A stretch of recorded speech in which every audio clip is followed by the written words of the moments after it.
Greetings. I am Odin Allfather, the seer of the beginning and the end, and purveyor of that in between.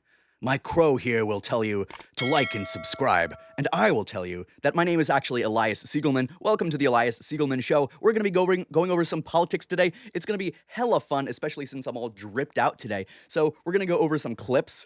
I don't even know what's going to be in these clips, but it's not going to be great, so let's jump right in, shall we? It does run most of the cities that are in bad shape. We have many cities in great shape, too, by the way. I want you to know that.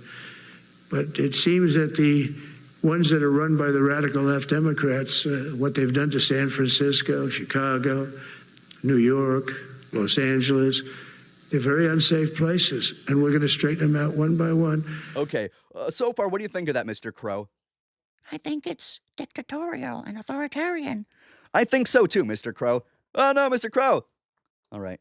He didn't have the proper seated position. He wasn't buckled and sat upright. But anyway, Mr. Trump here is saying, he's getting on in his speech, but basically he's going to say he wants to use dangerous U.S. cities as training grounds, which will be his excuse to bring U.S. military troops and whoever he wants into any cities that he wants. And keep in mind, he never says a city is run well. He only ever says they're run poorly by Democrats. Because, hey, turns out most cities larger than a certain size are run by Democrats, because turns out the larger a city becomes, the more likely it is to have a majority of left-leaning people, because the more people live together, the more diversity, the more democracy, the more people learn about their neighbors, the kinder they get, the more they need to be able to live right next door to someone instead of 20 miles away, the more they learn to empathize and lean more to the left. So it's going to be any cities this guy wants. We're invading Iran, and next we're going to invade the homeland even more than we already have. Let's continue.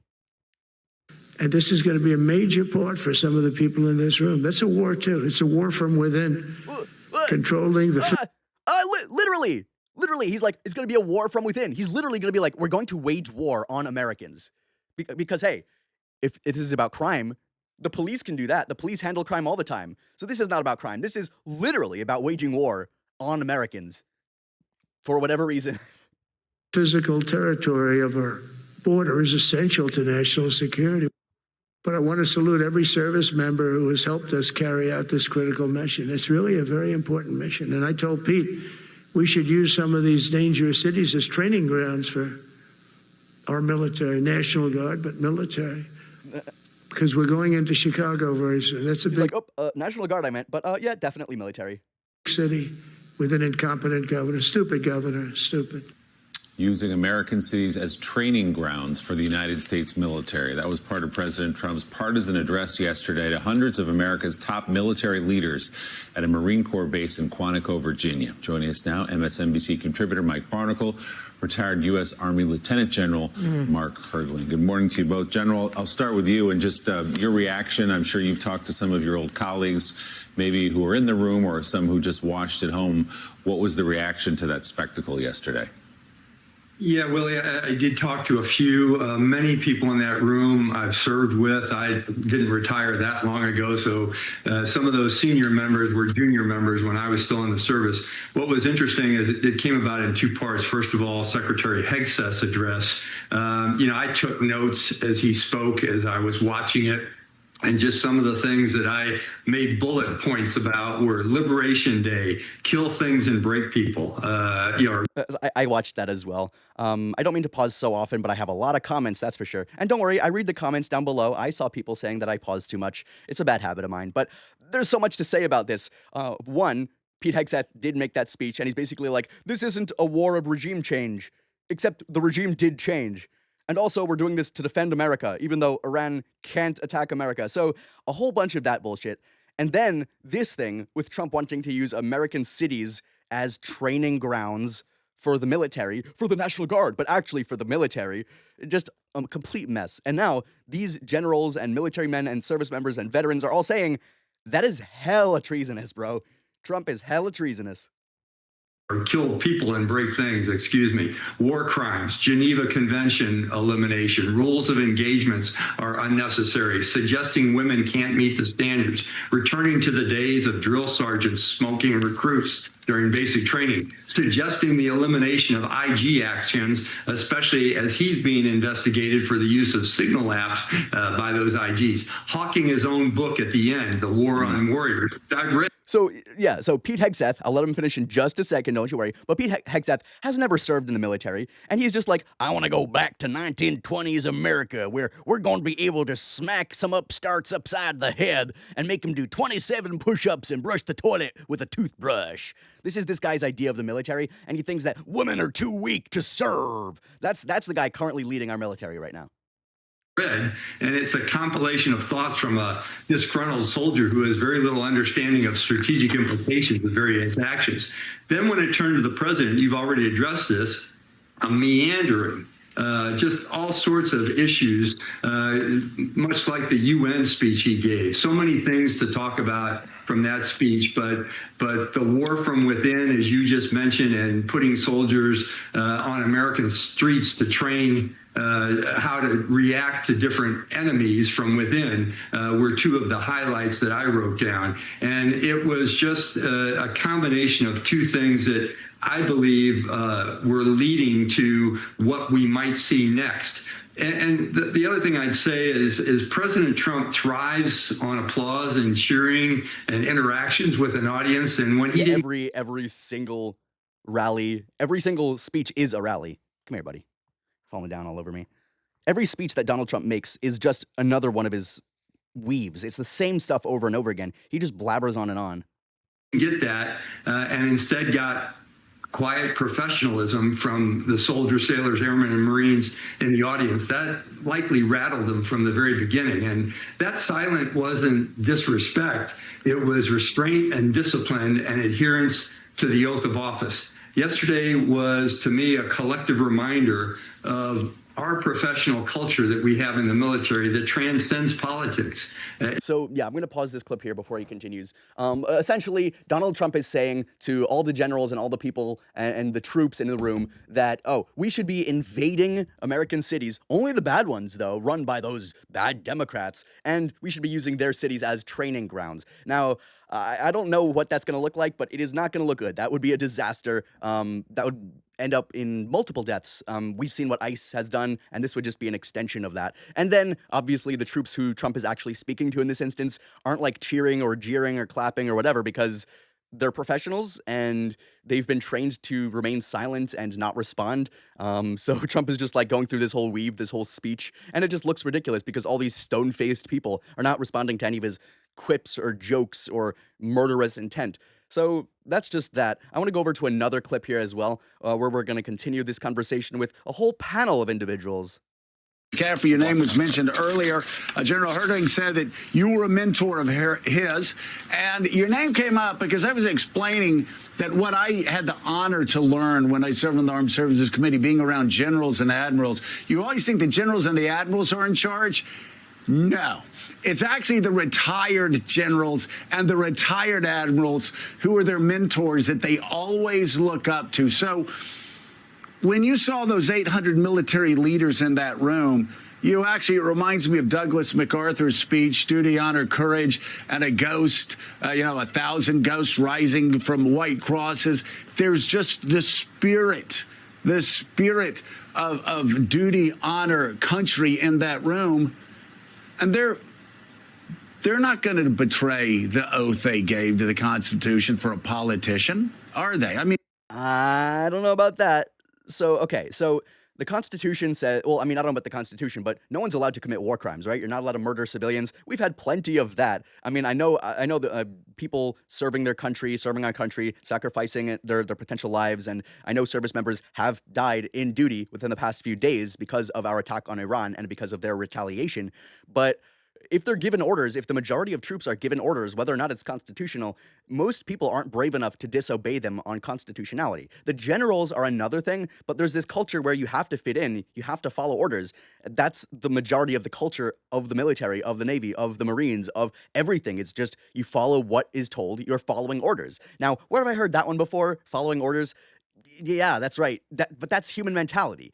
that system, the way this is organized, is everyone who is just a soldier, who is a private, who is a corporal, whatever, they follow orders from the top. And the closer to the top you get, the more corrupt you get. So people are just going to be throwing their lives way out there in the Middle East, throwing them out, just trying to get oil and for Israel and for stuff like that. But I think Joe here is onto something with that. The majority of people join the military because they want to honor the Constitution and because they want to support America. But I'm just not sure that's really how it ends up nowadays. Nowadays, we just have billionaires throwing people's lives at each other in order to support Israel and maintain pipelines and maintain power structures in the Middle East. So this isn't about protecting the homeland anymore. We're sending thousands of troops to the Middle East, and that protects the United States somehow? I don't think so. I mean, there's hundreds of years of tradition that they are bound by. They don't respect that. They don't care. Well, look, I've been doing this a long time. That presentation at Quantico from the President and the Secretary of Defense is one of the most bizarre, unsettling events I've ever encountered. The President sounded incoherent, exhausted, rabidly partisan, at times stupid, meandering, couldn't hold a thought together. That audience is an apolitical institution. They will be respectful and follow all legal orders willingly. And by the way, it's not just the generals, it was the senior enlisted advisors for all those commands. They hold the culture of the armed forces in their hands. So you could say the culture, and there is this internal culture to the command structure that is different from the partisan command structure in the executive. But this rambling speech that Trump made, of course, it wouldn't get the response that he wants. He wants these cheers and, laughing along to jokes and, oh, we hate the Democrats too. And then these people are completely silent. But still, if the order comes through him and through Pete Hegseth, they're still going to follow it. They still invaded Iran and killed 150 schoolgirls. So whether or not you think the United States did that or if it was a misfire, we still caused it. And I don't see anyone hanging for that. So the Secretary of Defense gave a Rambo presentation. At times pretty good, whiskers, shaving, physical fitness, a first sergeant's talk at Reveille, not bad. Okay, it's not bad. I mean, that's what people learn in first grade. I think people should be shaving and brushing their teeth and learning the very, very, very basics at private boot camp. This is just from Pete Hegseth, this hoorah attitude, and it has nothing to do with actual substance. So the content itself, that related to that, fine, but it is part of this overarching ideal which Pete Hegseth is trying to push here. But at other times, he's basically calling into question whether minorities and women were DEI or were they promotions based on merit. Nothing could be farther from the truth. By the way, the group he was talking to have been in combat for 20 years. And some of them are women. He's talking to an audience, majority men, some of them are women, and he's basically like, bitches ain't shit. It's like, excuse me, Pete? Excuse me? Sons and daughters served. A bunch of them got killed and maimed. It was a highly inappropriate use of the armed forces. Never mind the unsettling things about using... Is that all male audience, though? Mostly male, yeah, as it were. Military force in American cities. A very strange day in American life. All right. Sorry for pausing so much. Look at his action figures back here. Can anyone tell me what these are for? Are these Star Wars? I can't tell. These look like Star Wars to me, but it could be any other franchise. But like, he's got Chinaware on the wall. Imagine having plates hanging on your wall, and then you have action figures like Star Wars on the left in like a glass cubby. This guy, I like this guy. He's got a nice suit on. He probably did some war crimes. I don't know, but like, he's got some style, Anyway, I know I paused a whole bunch this time. I'm gonna try to watch it until the end of this clip, or at least until until the next section, and then you can berate me for pausing too many times. But anyway, let me know what you think so far down below in the comments, and we're gonna finish this up with the rest of this clip. Claire McCaskill, General McCaffrey really bit his tongue there in his thoughts about the president's speech. But let's get you in particular to zero in on where he ended, which is this idea of using American cities as, quote, training grounds for the U.S. military, potentially previewing further and further deployments of American soldiers on American streets. Yeah, I think that the White House is misjudging this. Stephen Miller is at play here. The visuals of law enforcement officers from the federal government marching around in soldiers' get-ups with full kits and helmets and long rifles and combat weapons around a peaceful American city, that visual is jarring to most Americans, and they don't like it, and they will not like it. And it is wrong to use Americans' military. And I think the overriding theme here, if I can just tee off what General McCaffrey mentioned, the overall theme here is disrespect for the military.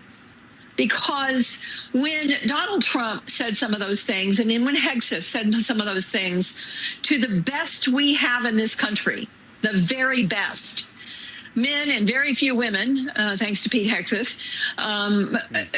that we're sitting there represent courage and integrity and honor and the leadership that they provide to Americans' military. It was disrespectful to talk to them that way. It was All right, so I get the gist here. Yeah, it very much was disrespectful. I think every time Trump speaks at all, it's disrespectful to whomever he's speaking to. But insofar as that room was filled with these high-ranking generals and commanders and troops and people who represent the country abroad, Trump is representing much more poorly here at home, and now he wants to bring them into our streets and to use our streets as training grounds in order to, spice it up a little bit. Who knows, maybe you could shoot people in the legs. And you know what Trump has said about veterans before, of course? He thinks they're suckers. Trump doesn't give a shit about the troops. He doesn't care about their lives. He doesn't care about people who die. In his recent speech, he's like, I know people died in this previous conflict, and there will be more, but that's a sacrifice I'm willing to make. Now, he didn't sound exactly like that, obviously, but he pulled off some Farquad mentality there for sure. He doesn't care about human lives. He doesn't care about troops. He doesn't care about Americans. Why would he care about the livelihood and the mentality and the well-being of American troops? He doesn't. So he's going to be completely disrespectful to them as well. Anyway, that's been it for this episode. I just wanted to cover this most recent event with Trump being a complete jackass to everyone, including most of those people in the room there. Besides for Pete Hegseth, he's slipping it up like that. But let me know your thoughts down in the comments down below. I am reading those comments. I know I pause quite often to make some comments during these clips here, but let me know what you think. Maybe you can recommend some other clips, some other get-ups I got. I'm Odin. I am the All-Father. All right. Let me know what you think. I'll see you in the next video. Peace, y'all.